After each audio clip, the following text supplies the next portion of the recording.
여러분 안녕하십니까. 저는 책입니다. 일요일 밤입니다. 이 나라의 민주주의가 시작된 지 71년, 그동안 4.19와 5.16 그리고 12.12라는 중대한 역사적 변곡점을 지나왔습니다. 마침내 87 체제가 출범해 문민정부 시대가 열리고 정권교체 경험까지 쌓았습니다. 어쩌면 여기까지는 선진민주정이 200년 걸린 민주주의의 긴 도정을 70년이라는 짧은 기간에 압축적으로 이행한 과정으로 볼 수도 있겠죠. 마치 경제 성장처럼 말입니다. 적어도 아시아 문화권에서는 우리보다 더 나은 민주주의를 이루간 나라는 없다고 저는 생각합니다. 그런데 우리는 지금 선진 문명국에서 본 적이 없는 대통령 탄핵과 함께 두 전직 대통령을 구속하는 엄청난 정치적 변혁기를 보내고 있습니다. 문재인 정권은 바로 박근혜 대통령을 탄핵시키고 보궐선거로 출범한 정권입니다. 문 대통령부터 당 대표까지 스스로를 촛불혁명에 만든 정권이라고 하죠. 촛불혁명, 제가 무척 싫어하는 네이밍입니다. 도대체 이 정부는 왜 촛불혁명이라는 말을 그렇게 좋아할까요? 적어도 외관적으로는 선거를 통해 집권한 정권이 왜 툭하면 민중봉기로 집권했다고 오해할 수밖에 없는 촛불혁명, 촛불정권이라는 말을 좋아할까요? 누구랄 것 없이 이 정권 사람들은 촛불정권이라고 불러주면 무척 좋아합니다. 여러분들도 툭하면 촛불의 명령이니 하는 말을 들어보시지 않습니까? 모든 걸 대중이 원하는 대로 하겠다는 그런 말이죠. 무엇이든 대중이 원하는 대로 한다. 그런데 이 세상에서 그런 구호를 내걸고 망하지 않은 나라는 단 한 나라도 없습니다. 후안 페론이 아르헨티나가 그랬고 우고 차베스의 베네수엘라가 그랬습니다. 유럽에서도 많이 있습니다. 스페인, 포르투갈, 그리스 전부 다 그렇습니다. 사실 오늘날 선진민주정도 2008년 금융위기를 겪으면서 복지에 돈을 퍼붓는 이전 지출을 늘려서 정치적 지지를 높이는 것, 이른바 포퓰리즘에 빠져 있습니다. 그런데 선진민주정은 적어도 넘으면 안 될 선을 넘지는 않습니다. 영국이 그렇고 독일과 마크롱이 프랑스가 그 선을 지키는 대표적인 민주정입니다. 그런데 후진적 민주정, 특히 독재국가는 그렇지 않습니다. 독재자들은 자신의 정치적 입지를 넓히기 위해서 도가 넘는 포퓰리즘 정책을 남발하면서 입으로는 대중을 위한다, 국민의 뜻에 따른다 라고 하는 겁니다. 그래서 독재 정부를 유지하죠. 겉으로는 대중의 압도적 지지를 받으면서 말입니다. 그러니 망할 수밖에 없는 겁니다. 그래서 촛불 정권이니 촛불 혁명이니 촛불이 명령이니 하는 말은 너무나도 위험하고 반민주적인 말인 것입니다. 제가 문재인 정권에게 가지고 있는 첫 번째 의심이 바로 이 점입니다. 마침내 우리는 지금 이 촛불 정권 문재인 정부 아래서 독재 논쟁이 벌어지고 있는 것을 지켜보고 있습니다. 촛불 민주정부라고 하는데 느닷없이 독재 정부라니요. 그럴만도 합니다. 요즘 명백한 범죄 혐의가 적나라하게 드러났는데도 자신들의 정치적 목적을 위해 조국 씨를 법무부 장관이 임명하고 검찰과 충돌하는 모습을 보고 있지 않습니까?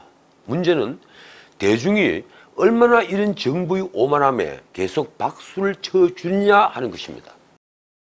어제 검찰청 앞에서 검찰개혁, 조국 수호라고 하는 구호를 외친 대중시위도 그래서 계획된 것으로 제겐 보입니다. 설마 어제의 그 시위가 계획된 것이 아니고 민중의 자발적인 시위라고 할 생각은 마십시오. 어제의 시위는 집권 여당 원내대표 이인영 의원이 10만 명에 간다고 예고까지 한 그런 시위였습니다. 전국에서 버스로 실어 나른 인원들이 일사불란한 지휘 아래 움직이는 걸 제 눈으로 똑똑히 보았습니다. 말이 나온 김에 한 말씀 더 드리죠. 박 대통령 탄핵 당시에도 그랬는데 어제 시위도 100만이 모였다, 심지어 200만이 모였다는 말이 언론에 나옵니다. 그런 말 따위는 이제 하지 마십시오. 그건 언론이 아닙니다. 대한민국 국군이 이제 60만을 밑도는데 100만이 모였다면 대한민국 국군 2배가 모인 숫자와 같습니다.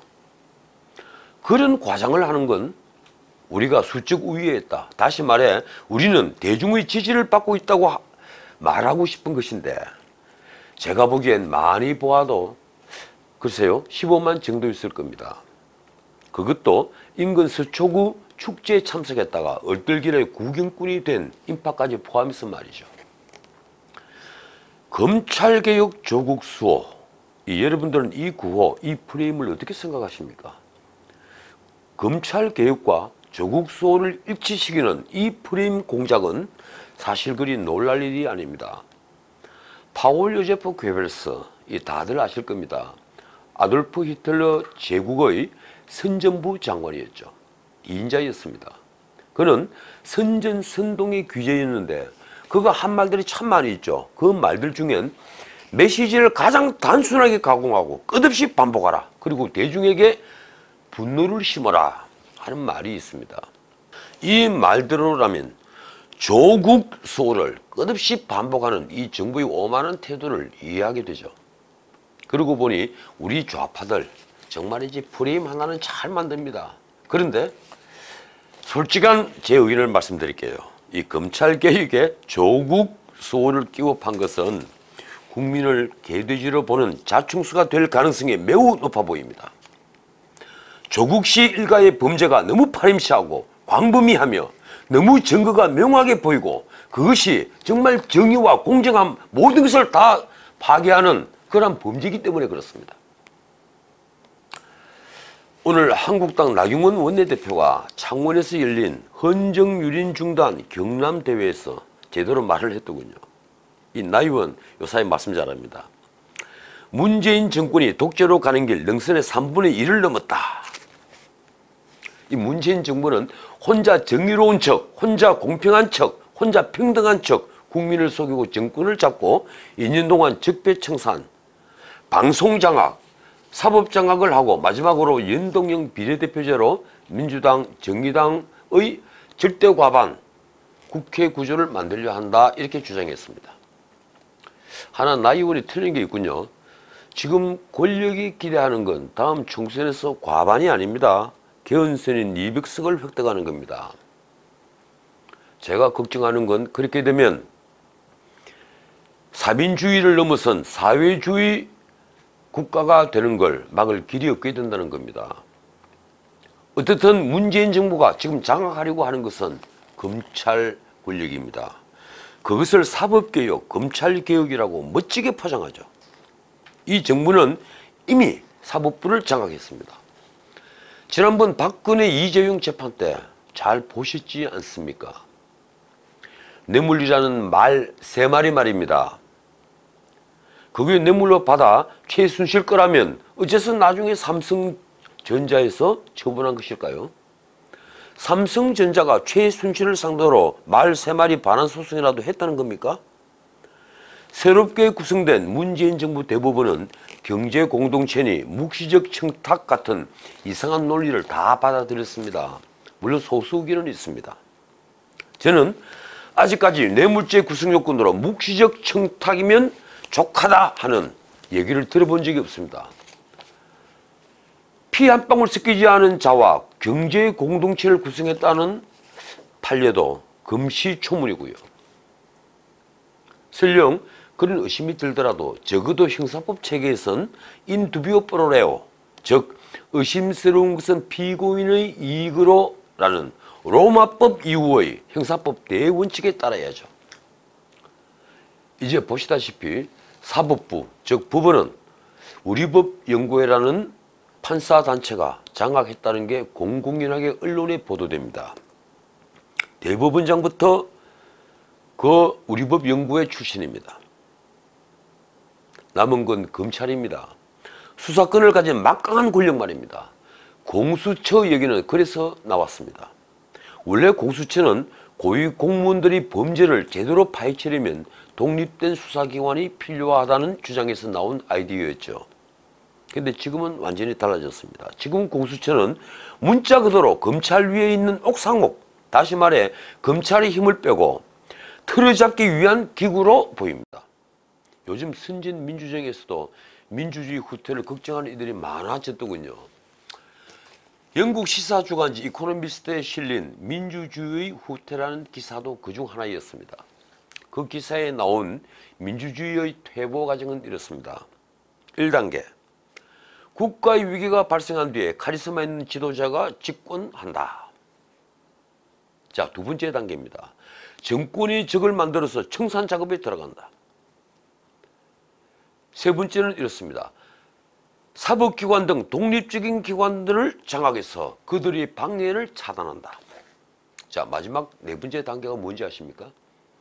규칙, 즉 룰을 바꾸어서 장기 집권의 틀을 완성한다. 자, 오늘 제가 드리고 싶은 말씀입니다. 독재자가 권력을 유지하기 위해 그리고 강화하기 위해 대중에게 가장 많이 쓰는 무기가 뭔지 아십니까? 바로 거짓말입니다. 아까 제가 말씀드린 파울 괴벨서, 참 재밌으면서 전곡을 찌르는 표현을 했죠.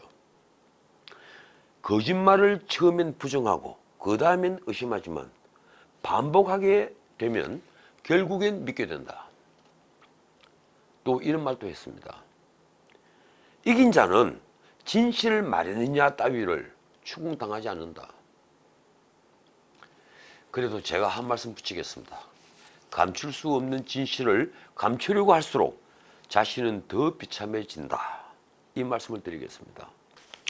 이 정권이 입버릇처럼 되뇌는 촛불로 만든 정권이 좋습니다. 하지만 촛불은 작은 바람에도 꺼진다는 사실을 아셔야 합니다. 진실이란 바람 말입니다. 자, 오늘은 여기까지입니다. 내일 뵙죠. 고맙습니다.